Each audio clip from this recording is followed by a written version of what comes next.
How's everyone doing? Good morning, good afternoon, good evening, wherever you are.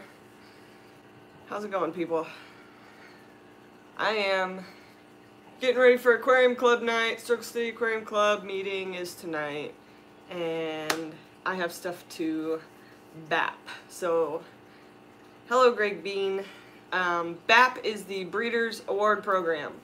And I, so far since I have been a member of the club, have not participated in it. And tonight I am turning in my first BAP submissions. So I thought I'd get on here and talk to you guys a little bit about that. Hey Candy, hey Aqua Noob, what's going on? We're talking BAP program, B-A-P, Breeders' Award Program. So tonight is Circle City Aquarium Club meeting. This is our handbook that shows all the info. Heather's here. Hi Heather. Hi Latoon Aquatics and Sandy. Everybody's here. Ooh, you just finished feeding your shears. Perfect timing. That's right. So Aquarium Club meeting is tonight. This is all the rules and regulations and all the stuff you have to know to turn in different submissions, and it tells you which fish are worth what points and which plants are worth what points. So I had to go through this today and make copies of all these forms because you can't just bring fish in. You have to actually fill out all of these forms for your different fish in an auction form. So this one is for the Breeders' Award Program, and I've got 3 submissions for the Breeders' Award Program, so I'm going to do my Corydoras, my Guppies, and my Ram's Horn Snails, so there's that one. And with the Corydoras and Guppies, what's this one? I actually also wrote a like 250-word report about breeding them, how I bred them, what I did, what the tank parameters were, that kind of thing, so that adds extra points. And then I'm also making a HAP submission, so that's the Horticulturist Award Program, so that's where you do your plants. I'm just going to go ahead and get my points for guppy grass because I got guppy grass and I have propagated it, so I could probably also turn in the stuff for the Vallisneria and the water sprite that I've propagated, but I don't have time for all that and pulling all that and all that. So Dan Slee's here. Hey Superior Guppy, Joel, G-Bear, what's up, how's it going? And then with all of those things, you actually have to turn in fry or plants or whatever. So I've got those pulled, and you actually do an auction form as well because they're going to auction those off, everything that I turn in. So I filled out the auction form as well. I did my reports, printed those, and I pulled, let's see, all the fish. Now, like, so here's the guppy grass. So you bag up what you're going to turn in, and then you have to put a tag on it that says what it is, how much of it is, and your member number, and then you have to number your bag. So I have 4 submissions today, so this is actually member number 212, number 4. So that's me, and this is my 4th bag. I still have the guppies and the cories just pulled into, here, I'll grab it. The guppies are a little bit calmer than the cories. The cories are freaking out a little bit.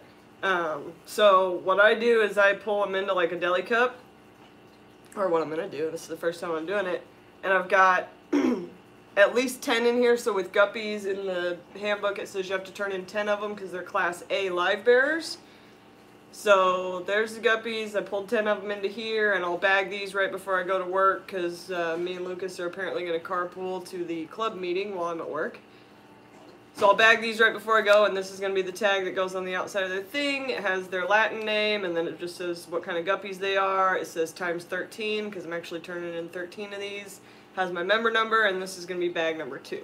So, those will all get bagged up right before I walk out the door. And I've already got all my paperwork done, so I'm good to go. Now, I also have like a bunch of this stuff laying around. Anytime I get any kind of a package or anything, I save all the packing materials, so I have a bunch of this kind of stuff laying around, so I'll wrap everything up in that to kind of keep it warm, throw it in a bag, and head to the Circle City Aquarium Club meeting. So, Dan's got to go back to work, See you later, Dan. Anthony's Fishy Friends is here. How's it going? Clay is here. Clay Dealey, how you doing, bud? I'm just talking BAP and club meeting, and I may bring home new stuff from the club meeting. It depends on what other people. I got some cash to spend, and I have a empty quarantine tank right now, so Haley may bring home new guppies if I can find some new guppies. Joel, that eel thing's quite cool in the background. What is it? That's not an eel. That is a rope fish. Thanks, Candy. Yeah, that's a rope fish. That is a freshwater, semi-aquatic fish. Not an eel, not a snake, a fish. And they're very hungry right now, so they're begging for food. Yeah, I'm thinking about getting new guppies. I don't know. We'll see what everybody has. The mini auctions, usually I get plans and stuff from, but we'll see what's up. I got my bidder number out. I'm ready to go. I'm ready to do some bidding. Because I already bred the black metal jack guppies. I'm always in the market for new cory cats. Did you see I found those cory cat eggs at Lucas's yesterday? Balls.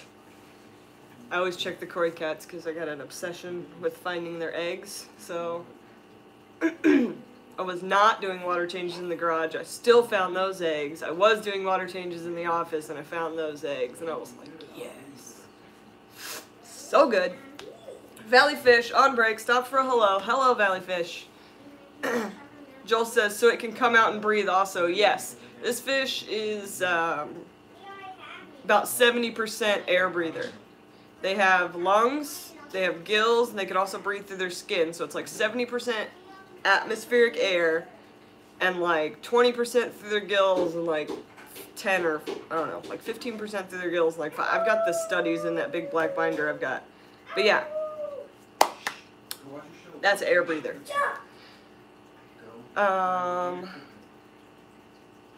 Superior Guppy, you're gonna have so much fun. Congratulations. Yeah, this will be the first BAP points that I ever get. I am just now starting my BAP program points stuff because I joined the club last year. But you know how you like join something and you're new and you kind of just lurk for a little while? I went on lurk mode for quite a while in the club just because I didn't know anybody and I didn't know what I was doing, and I was always afraid I was going to bring a bag of something in and it was going to be not bagged properly or, you know, whatever. So I've got my fear and social anxiety in check, and I'm going to bring my bags of stuff to the club meeting. Shishi's Betta finally caught live. Hey, what's up? How's it going? So, might get some new guppies, might get some new cories. We'll see what's going on. One of the guys from our club, I think his name is Bob Hargis. He does a ton of Corydoras. That's where I've gotten most of my Corydora species from the club. Oh my goodness, my nose is running. It's cold in Indy. So, guppies, cories. We'll see if I can find any new plants. I'm kind of looking to do some pond type plants just because I need to try and grow some stuff for the ropefish pond. Shishi's better. I nearly bought a ropefish the other day. What held you back? Tank space? Didn't know what you were doing? Needed more research? Looked a little wonky? Because look, isn't this glorious? They're fantastic. Punchy's here. What's up, Pam? Meanfish9. That's how I feel in the chat. Don't know anyone, so I'm a lurker. Don't lurk. Come on out. I used to be a lurker in the chat rooms, too. You just gotta talk to people. We're all good. We're all fish nerds. Bring it on. What you gotta say? Punchy says it was -18 here. I don't want to hear you complaining about the cold. It's not that cold here, Punchy. You chose to live on the side of a mountain. Which I would have chose too, had I had that option. Because I would love to live on the side of a mountain where no one can find me. And no one can get there. And I'm like, oh, sorry, the road's not passable. Can't go anywhere.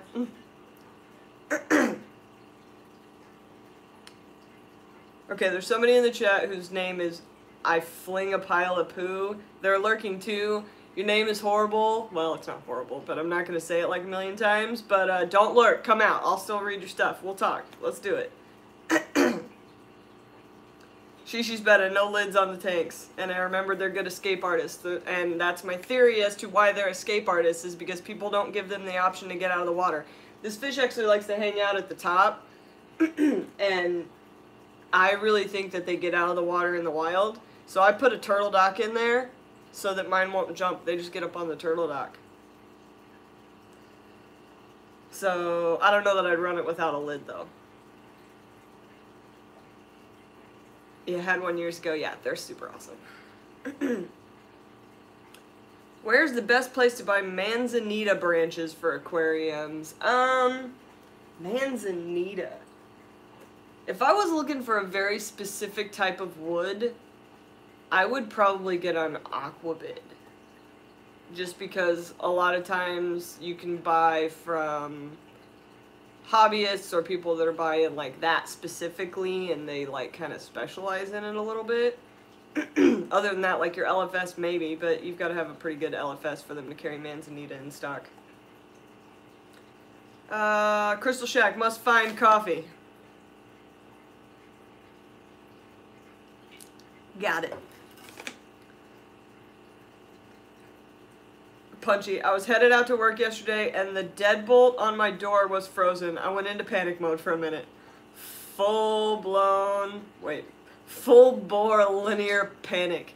The deadbolt on your, wait a minute, on your door. So like, wait a minute, so you couldn't get in or you couldn't get out? Couldn't get out, probably not that big of a problem. Couldn't get in and negative 18 degrees, big problem. Door wouldn't open yet, no. LFS doesn't have much specialty things like that. Mine neither. There's only like one good LFS around me and it's about 2 hours away. Oh, Punchy couldn't get out. Well, then I guess you don't need to go anywhere. Go back to sleep. Go get more coffee.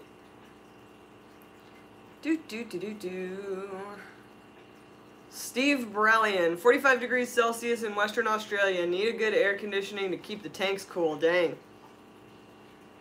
That's hot. You do your thing, Candy. Don't you worry. Anyway, what's up? I got a hammer. Punchy says I got a hammer. For the door? What are you going to do with a hammer, Punchy?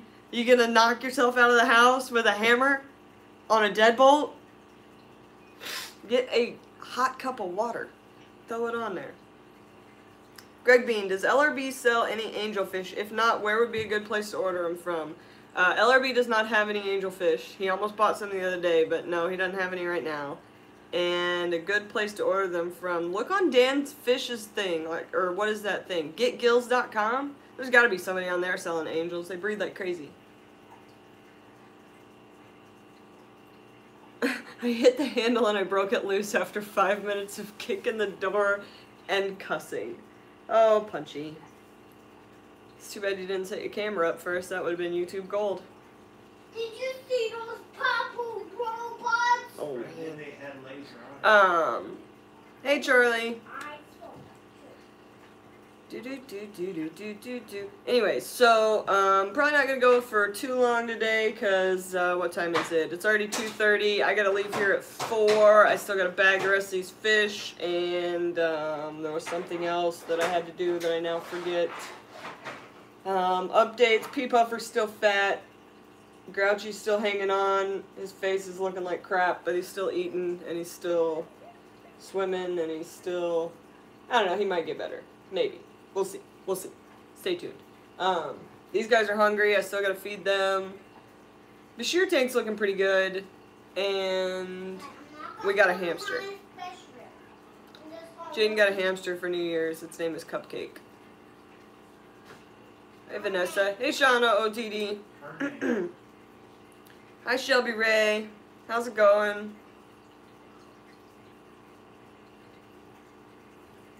Crystal Shack. We only are hitting 26 degrees Celsius over here. Still having an ice cube. My cold water amphibians to keep them under 22. So you're putting ice cubes in your fish tank? That's pretty cool. Like an axolotl tank or something? Shi's Bet is still trying to decide what to do with their 75. Put a lid on it. Put ropefish in it. That's my 2 cents. But I have an obsession, so, you know. I bet the Bashir would love a cupcake. It's a pretty big hamster. I don't think the Bashir could take it down. Might try though. Cupcake kicked his butt though. Cupcake got teeth. Not huge into that. I had hamsters when I was a kid. I'm not like real big into it, but she likes it, so. And it'll teach her responsibility. She's got to feed it every day, all that stuff. Lindy Moo called in sick today. Lie. So this is a bonus. Hope your boss isn't watching my live stream. But you're welcome.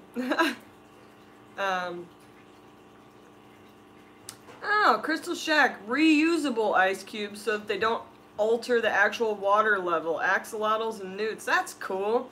So you get like those little fake ice cubes or like ice packs or whatever, put them in there. That's genius. Sean puts 5 on the Bashir. I'm telling you, it's a big hamster. Plus I don't do all that with the live feedings and stuff. That's not my jammy jam. I used to have a red-tailed boa constrictor. 9 feet. And she was 9 foot long. And she I can't breathe today. There we go. She would only eat pre-killed rats. So that's not a frozen rat. That is a rat that you buy live and you either stun or kill it yourself so that it doesn't injure your pet snake, because feeder mice bite. And that was several years of not a great experience for an animal lover, because snakes gotta eat. And I get that, and I loved my snake, and I went through what I had to go through for my snake, but let's just say anytime I could get somebody else to do the whole pre-killing part, not a problem for me. I don't want to do it. Like, I'll do it, but I tried so hard to get her onto frozen. I tried frozen so many times, and it just ended up being a waste of money because she would not eat them. She would not eat them.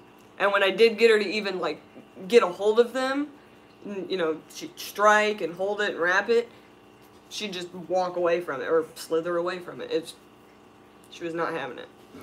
And if I put a live mouse in there or a live rat in there, she wouldn't go for it. I think she'd been bitten before and she knew. She was just like, I'm not going near that thing. But pre-killed, like just freshly stunned, she would go after that all day. She's frozen foods for my snake. Yeah, frozen would have been so much better. I tried so hard. Laton Aquatics, I bet somebody pronounce that for me. DeHalsey? DeHalsey? I know what you're talking about. I want one. They're amazing Bashirs. Would love a hamster. I bet that could take it down too. All I have is Senegalese Bashirs. I don't think they could do that. Shelby Ray, a nice white rat would have been so much more intelligent, friendly, longer lived, and cute.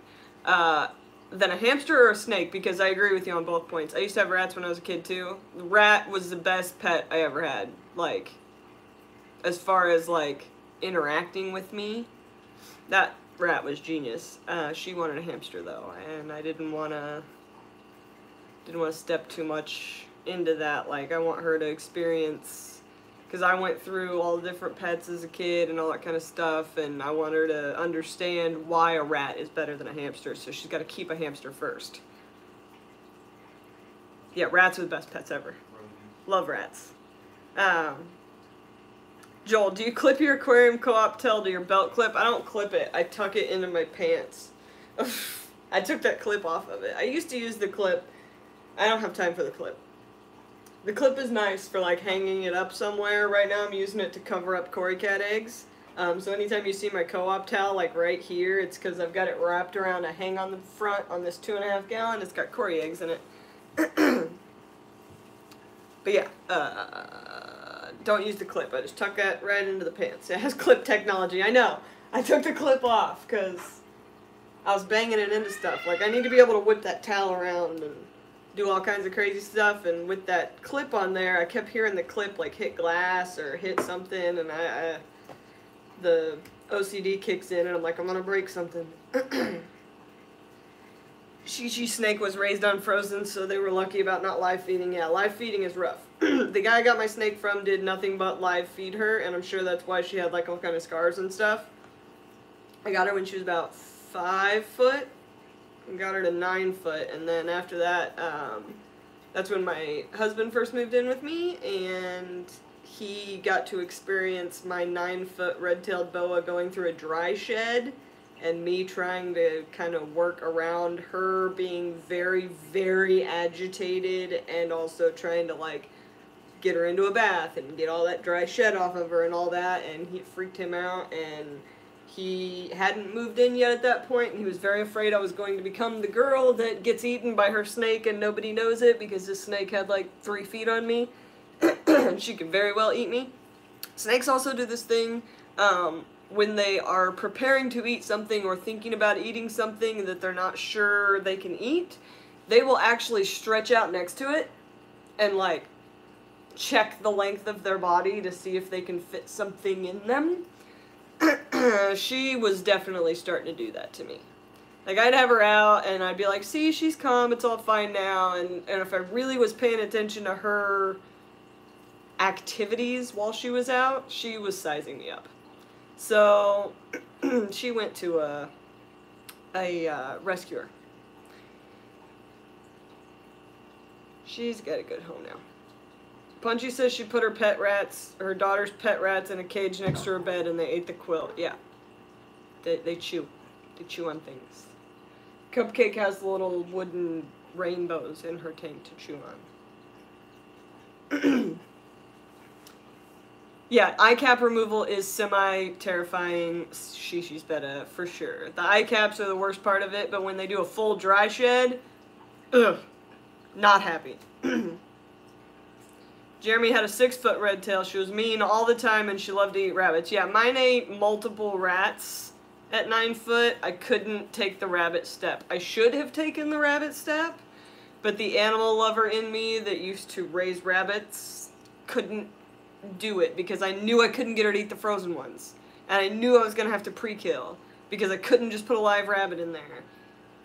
And I couldn't do it, so I just did multiple rats. I got bit like 8 times, yeah. Shauna OTD. Yeah, I don't mess with snakes anymore. My ex had them in stands around the bed. Yeah, bad memories. Yeah, I had a lot of snakes. When I had my apartment, I had a full reptile room. Like I'm trying to make a fish room, I had a whole reptile room. Like, if I'd been on YouTube then, y'all would have seen some stuff. I had a corn snake that ate an iguana. It was nuts. But I had to get out of the reptile game, mostly because my OCD makes me very paranoid about the heaters and the lights. And also the Great Cricket Escape of whatever year that happened in. That was horrible. There was like 1,000 crickets all over my house. And if I had the room and the space, I would have more reptiles. But once I got in, figured out you could put plants into aquariums, it was full-on aquarium. Jeremy says he'd catch wild rabbits out back for your snake. That's pretty awesome. My cichlids are mean enough, right? Yeah. Like, my biggest problem with reptiles is I can't afford the ones I want. Like, I really, really want a piebald ball python. Like, a really awesome one. I can't afford one. They're too expensive. My husband... She's better. My husband wouldn't let me have them. I had 3 corn snakes. Yeah. My husband just kind of deals with it. He's not, like, on board, but he knows that it'll only make it worse if he tries to tell me no.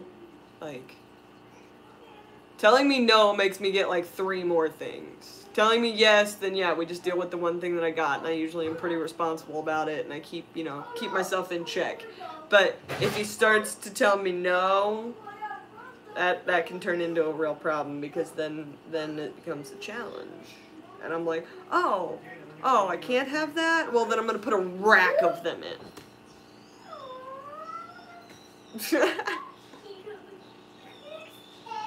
So I'm working on getting an iguana instead.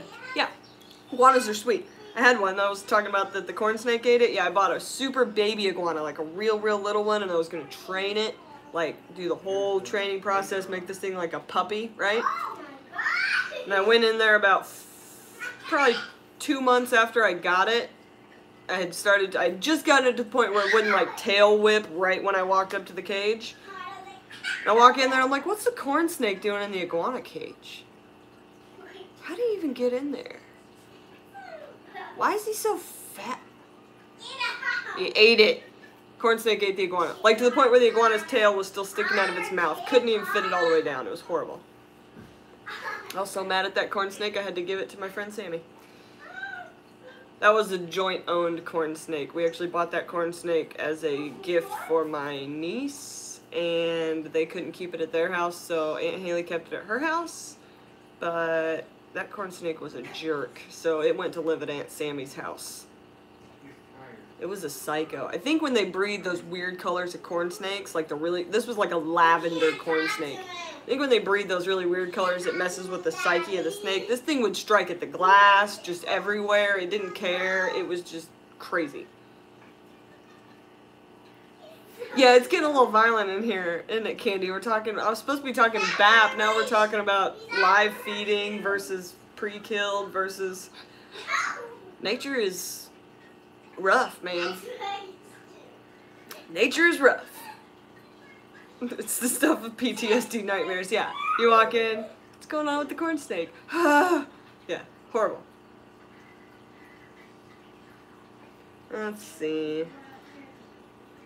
Corn snake got old, 17 when she passed. This corn snake did not make it 3 years. This corn snake, I had her for 2 years, and then it lived with Aunt Sammy for a year, and then it croaked. I think there was something real wrong with that corn snake. Real not a great specimen. Plus we got it from like a reptile show and it was one of the like, you know how in the reptile show they have like the cups and they're all labeled with the numbers and they're like, this is this specific corn snake and this is this specific ball python and this is this very impressive, and they're all like in glass containers. This was in like one of the 10-gallon tanks where it was like corn snakes $5, you know, like these are all the crap ones that we can't sell for good prices because they're not the right color or the right strain or whatever. So, dime store corn snake. Anywho.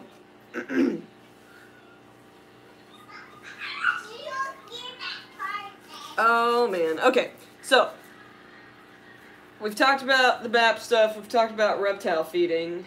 Anybody else got any questions before I shut this down? Because it is 2:48 and I got an hour before I got to get my butt in the car on my way to work. And Jaden's also watching videos and laughing hysterically. I think I've been... There we go. Anything else going on? Custom-made half-headboard snake racks, and they were not as secure as she thought. Nothing but bad memories. Lots of bites one night. Did the whole thing crash down, or did they just get out randomly? That's crazy. My husband would have killed me. Anywho, okay. What else do I gotta do? Gotta feed fish and go to work. Jeremy has a question, but it'll take a few minutes to remember, so he's gonna have to ask the next live stream because he's just trying to make me go longer. Hamster food. I'm surrounded by randomness.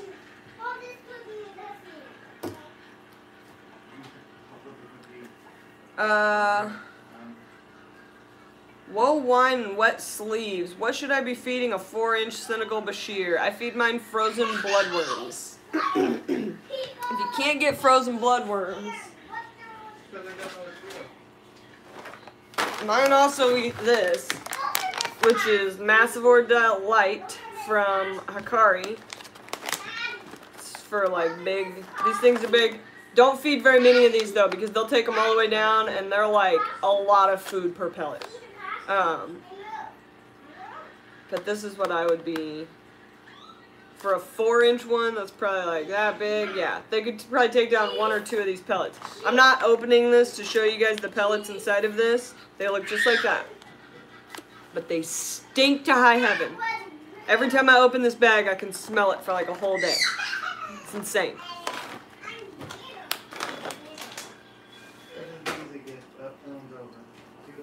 So yeah, massive or delight or frozen bloodworms. Sometimes I feed mine beef heart too. They like that, frozen beef heart. They'll eat guppies. If you put guppies in there, they'll eat those. I've been feeding shrimp pellets and bloodworms. Yeah, that's good. I mean, as long as they're growing and eating. Just keep them growing and eating. Make sure you got a lot of protein in their diet. Woo. A lot of protein in their diet. That's a meat eater for sure. Occasionally, I had some guppies from this summer that ended up in there. Yeah, he ate my guppies. Lesson learned. Yeah, anything fits in that mouth. And even if they can't fit it all the way down their throat, if it fits in their mouth, they'll go for it. I had a Bashir, a Senegalese Bashir, probably 2 years ago, that decided that it was going to take down my roseline sharks. Took them down one by one, grabbed them by the face, couldn't eat them, just held them until they were dead, and then swam around with their dead bodies. It was horrible. He also ate a baby Bashir, yeah. That's why I'm putting 2 Bashir tanks in the basement, because one tank is going to be for grow out for anybody that can't go into the big boy tank yet, because they will eat their own. They will eat their own kind.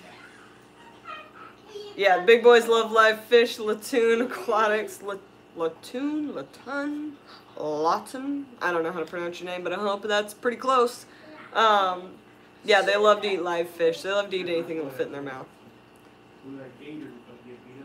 I'm starting to get a little bit worried about the 2 I've got together, because the regular one is getting huge and the albino one is about half the size of it. So if he gets much more size on him, he could very easily slurp down his little tank mate. But they seem to be okay together and they've grown up together, so I'm going to keep rocking it. Anyway, I gotta go feed these fish because they're getting hungry, and I gotta go feed the dragon because the dragon is hungry, and I gotta package up those fish for BAP and get my little butt to work. So, Dan Squires, hello. How are you doing? Hello and goodbye, because we're gonna shut this down now because I gotta do some stuff. Infinite awareness. I was just thinking about you. I want to trade you longfin plecos, the brown kind like you have, for some longfin paleatus. I gotta breed the longfin paleatus first. They won't breed. But I think what I'm gonna do with them is I'm going to sell off my group of regular paleatus that's breeding, and I'm going to move the longfins into the community tank where those others were breeding and see if that triggers them to spawn. So hopefully I'll have more soon there, Infinite Awareness. You're welcome for the death stream, Candy. I hope everyone enjoyed our discussion about all the ways that things die in nature.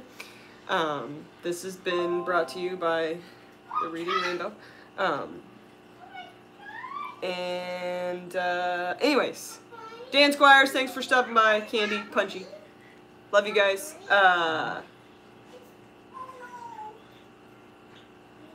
My brain just, did you see that? Just stopped. It went blank. Anyways, peace out. Hit the like and subscribe. Do something awesome this weekend. All those things. What, you know. How's your day going? Hope you're doing well. Whatever. I don't know. Be cool.